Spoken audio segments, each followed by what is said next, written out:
Superheltefilm er i dag en af de genrer, som tjener flest penge ind. Men hvordan kom den hertil? Og hvordan kan det være, at det startede sådan her?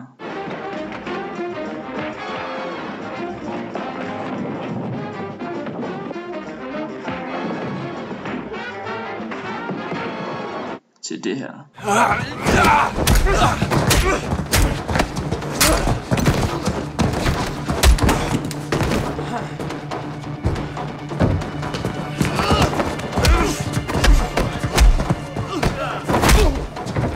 Så følg med, når vi ser, når det er værst. After you're frozen, your ice citron will plummet back to Gotham. Stay cool, bird boy. Breezy. I'm feeling hot. I find that unlikely. What do you say we heat things up? My passion thaws for my bride alone. Ooh. Talk about your cold shoulder. Til det bedste.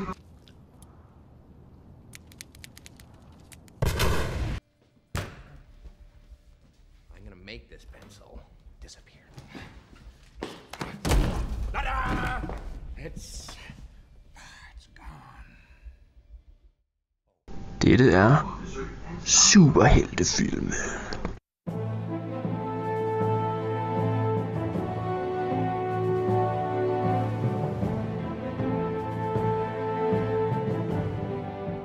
Den tidlige superhelt eksisterede mest i serier som Superman, Batman og Captain America, og i radiospil, og hvis man ville opleve den fantastiske verden, som de kunne tilbyde, så skulle man opsøge tegnefilmene. Den tidlige superhelt var heller ikke den mest seriøse.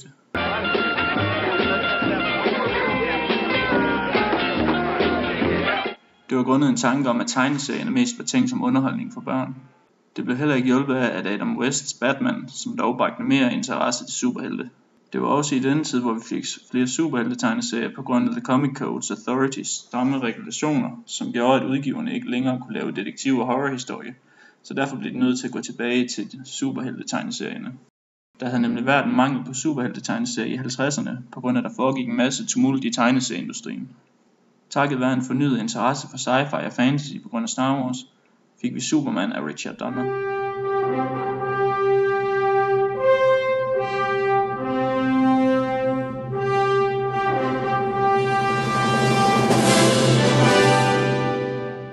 Det var den første store budget superheltefilm og viste sig som en succes, både i anmeldelses, men også i investorernes øjne. Sammen med Christopher Reeve i hovedrollen fik vi en af de mest ikoniske udgaver af karakteren.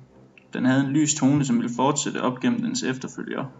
Toren var også en stor succes, men efter den så tog filmen et dyk i kvalitet. Med tosset indslag som Nuclear Man,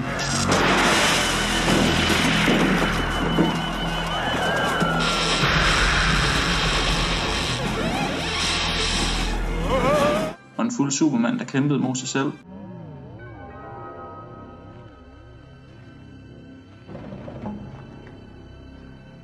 Var det på tide at lave et reboot. Vi fik 2 forsøg på det, både i 2007 for Bryan Singers X-Men berømmelse, og i 2013 for Zack Snyder. Mange brokkede sig dog over, at Snyders udgave var alt for mørk, og hvorfor dræbte Superman skurken i slutningen.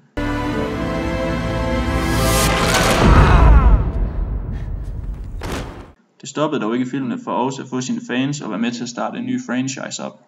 Film i denne periode bød dog også på originale helte som Robocop og Conan the Barbarian. I starten af 90'erne fik vi også The Crow. People once believed that when someone dies, a crow carries their soul to the land. Det var den første uafhængige superheltefilm, som ikke lykkedes at starte en franchise op. Den bragte en vold og mørke til superheltefilm, som ikke helt var set før. Den var også med til at bygge en bro mellem den traditionelle actionfilm og superheltefilm. Dette mørke hang også sammen med udgivelserne af Watchmen og The Dark Knight, som var med til at starte en mørkere tidsalder for tegneserier. Dette nye mørke i mediumet blev også større af film som Batman og Robin, som kom ud for at prøve at emulere den campy Adam West Batman-serie og bombede hårdt hos anmelderne.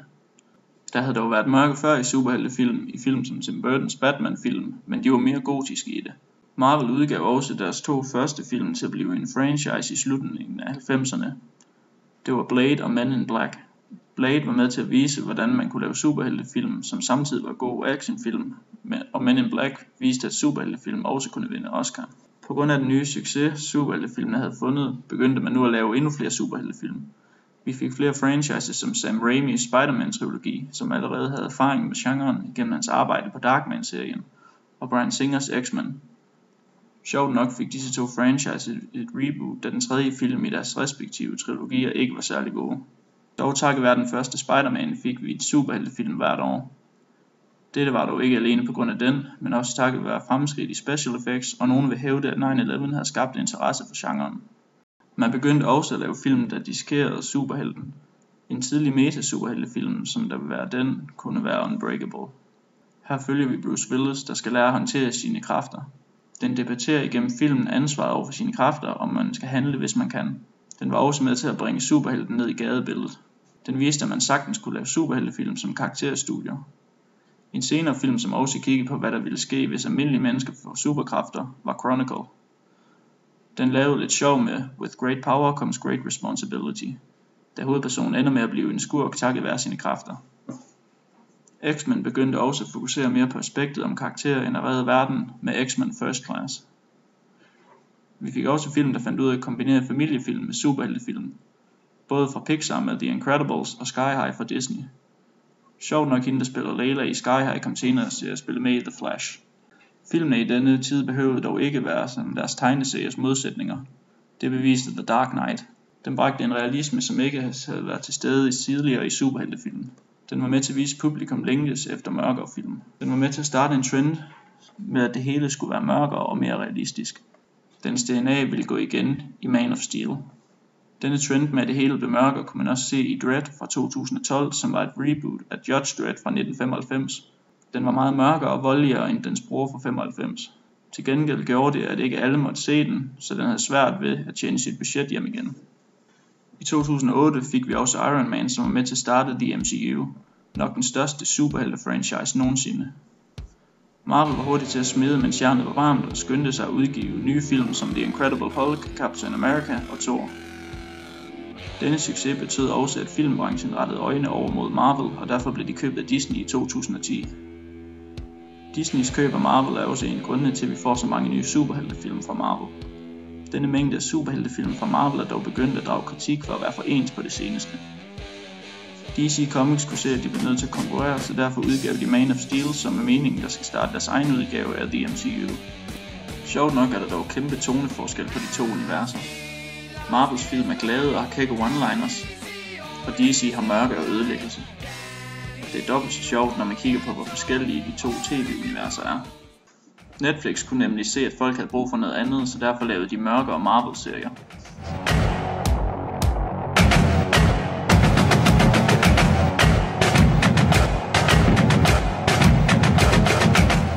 Disse serier var ikke bange for at blive væk fra temaer som stofmisbrug og voldtægt.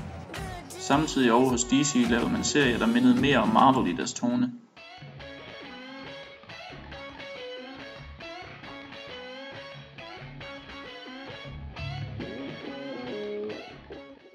Andre superheltefilm kom ud for at beholde rettighederne til karaktererne.